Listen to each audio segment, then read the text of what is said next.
Never expected that aiming at an antelope, but the moment he pulled the trigger, the bullet hit the antelope's rear end. But watching the antelope flee in the opposite direction, he didn't rush to take a second shot. Instead, he picked up the shell casing from the ground, then calmly headed in the direction where the antelope was hit. Because as a retired veteran he knew full well, an antelope hit in the rear wouldn't get very far. But when he finally reached the spot where the antelope was hit, he discovered a massive amount of blood on the ground. Even more unsettling was following the blood trail. He found an injured hunting dog not far away. This instantly made the man realize something was off. This meant there must have been a shootout near this desert area. To confirm his suspicion, he quickly tracked in the opposite direction from the hunting dog. Sure enough, he spotted several motionless cars at the base of a nearby hill. To figure out what was going on, the hunter slowly approached to check it out, but found nothing but bodies everywhere, not a single living soul breathing. Clearly, that fleeing hunting dog was the only survivor of this firefight. But such an intense shootout in this desert, obviously something wasn't right. Just as he slowly approached a pickup truck, he discovered someone in the car was still barely alive. The man desperately begged the hunter for water, but the hunter grabbed the guy's weapon instead,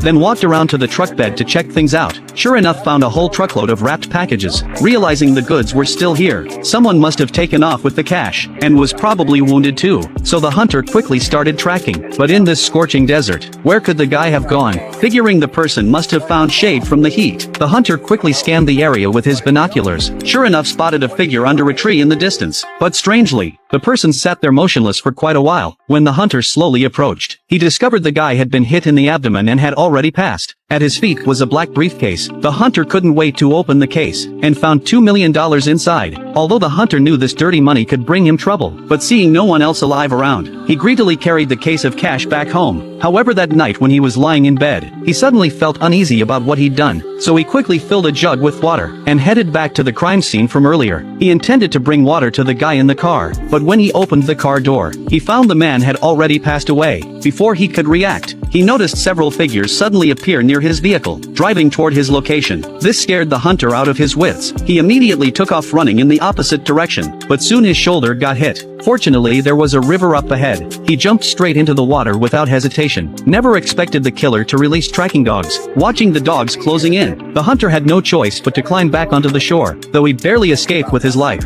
He knew his license plate would expose his identity. First thing when he got home, he sent his wife to stay at her parents' place, then took the case and checked into a roadside motel. However, what he never expected was that the killer Anton quickly got his info through the license plate, and even used a tracker in the briefcase to pinpoint his location to a specific room. So without hesitation, he walked to the door with his bolt gun, and blew out the door lock in one shot. He thought the briefcase would be in this room, but he searched everywhere and couldn't find it. What he didn't know was, the hunter had already taken the briefcase. Turns out the hunter knew he'd be hunted down, so he deliberately placed the briefcase in the vent between two motel rooms. After the hunter heard gunshots from next door, he'd already retrieved the briefcase through the vent, and made his escape.